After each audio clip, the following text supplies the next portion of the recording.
देर रात पत्रकार पर हुए हमले को लेकर पत्रकारों ने ज्ञापन सौंपा। विधायक रामबाई ने भी कड़ी कार्यवाही की मांग की है। दमोह में पत्रकार पर देर रात हुए हमले के कारण शहर के सभी पत्रकारों ने मिलकर प्रशासन को ज्ञापन सौंपा और ज्ञापन में मांग करते हुए कहा कि पत्रकार सुरक्षा कानून के तहत इस मामले को गंभीरता से देखा जाए। वहीं इस घटनाक्रम पर विधायक रामबाई ने टिप्पणी कर भाजपा सरकार पर निशाना साधा और लोकतंत्र के चौथे स्तंभ को सुरक्षित न कर पाने का आरोप लगाया। साथ ही रामबाई ने यह भी कहा कि पत्रकारों पर दबाव डालना गलत है। अगर कोई पत्रकार मेरे खिलाफ भी कुछ छापेगा तो भी मैं उसके साथ हूं और अगर किसी अन्य के खिलाफ छापेगा तो भी उसके साथ हूं। गौरतलब है कि पत्रकार पर हमला करने वाला आरोपी भाजपा का कार्यकर्ता बताया जा रहा है, जिसको लेकर विधायक रामबाई और भाजपा अब आमने सामने आ गए हैं। के ऊपर जो हमला किया गया है भाजपा नेता द्वारा, इसके विषय में आपको क्या जानकारी? देखिए, फरियादी की घटना के बाद फरियादी की रिपोर्ट पर कल तत्काल थाना कोतवाली में अपराध पंजीबद्ध कर लिया गया था और 2 आरोपी थे, उसमें दोनों की गिरफ्तारी हो गई है। प्रकरण में अग्रिम विवेचना की जा रही है, प्रतिबंधात्मक कार्रवाई भी इसमें की जा रही है और आज जो ज्ञापन दिया है उसका भी परीक्षण करा के अग्रिम जो भी उसमें आवश्यक वैधानिक कार्रवाई होगी वो की जाएगी। मैडम, ये एक पत्रकार के ऊपर हमला हुआ है, क्या मान के चलती हैं, कहाँ तक सुरक्षित हैं पत्रकार? देखिए, जो कल रात में घटना हुई है मैं उसकी निंदा करती हूँ, क्योंकि पत्रकार जो भाई हैं उनने कोरोना को लेके जनता को जागरूक किया है और उस जागरूकता के लिए लोगों ने पत्रकार भाई के ऊपर जो घटना की है, गाली गलौज की, गेट में लात मारी, मैं इसकी घोर निंदा करती हूँ।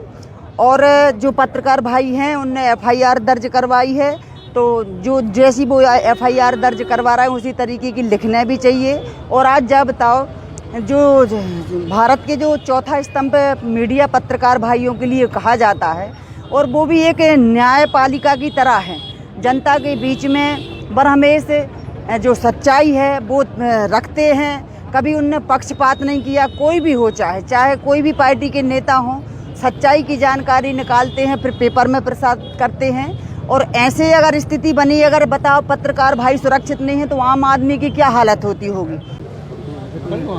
जी बताइए सर, आपके साथ ये हमला हुआ आपके ऊपर, तो क्या करेंगे आप? देखिए, आपको बताएं, जैसा कि अभी कोरोना काल चल रहा है और कल दमोह शहर में एक पॉजिटिव रिपोर्ट आई थी जो कि फुटेरा वार्ड 2 क्षेत्र की थी। फुटेरा वार्ड 2 में जिस ठेकेदार को कोरोना पॉजिटिव रिपोर्ट आई थी उसके साथ ही शहर में घूम रहे थे। क्योंकि शासन की तरफ से इस बात की मनाही है कि जो लोग कोरोना पॉजिटिव है या संदिग्ध उनके नाम उजागर किए जाएं।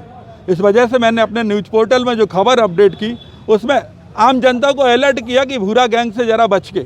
उसके जरिए मेरा संदेश था कि चूँकि ये लोग शहर में घूम रहे हैं, पर्टिकुलर किसी का हम नाम लिख नहीं सकते थे, एक शब्द लिख दिया भूरा गैंग से ज़रा बच के, ताकि उनके टच के जो 10-12 लोग हैं, लोग उनसे सावधान रहें, कायदे से।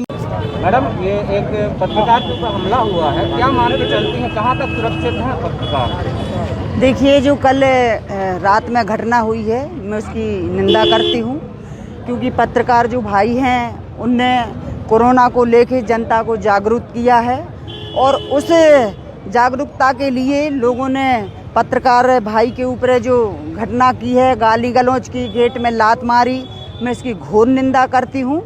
और जो पत्रकार भाई हैं उनने एफआईआर दर्ज करवाई है, तो जो जैसी वो एफआईआर दर्ज करवा रहा है उसी तरीके की लिखना भी चाहिए। और आज जब बताओ, जो भारत के जो चौथा स्तंभ मीडिया पत्रकार भाइयों के लिए कहा जाता है और वो भी एक न्यायपालिका की तरह है, जनता के बीच में बरहमेश जो सच्चाई है वो रखते हैं। कभी उनने पक्षपात नहीं किया, कोई भी हो, चाहे कोई भी पार्टी के नेता हों, सच्चाई की जानकारी निकालते हैं, फिर पेपर में प्रसारित करते हैं। और ऐसे अगर स्थिति बनी, अगर बताओ पत्रकार भाई सुरक्षित नहीं है तो आम आदमी की क्या हालत होती होगी।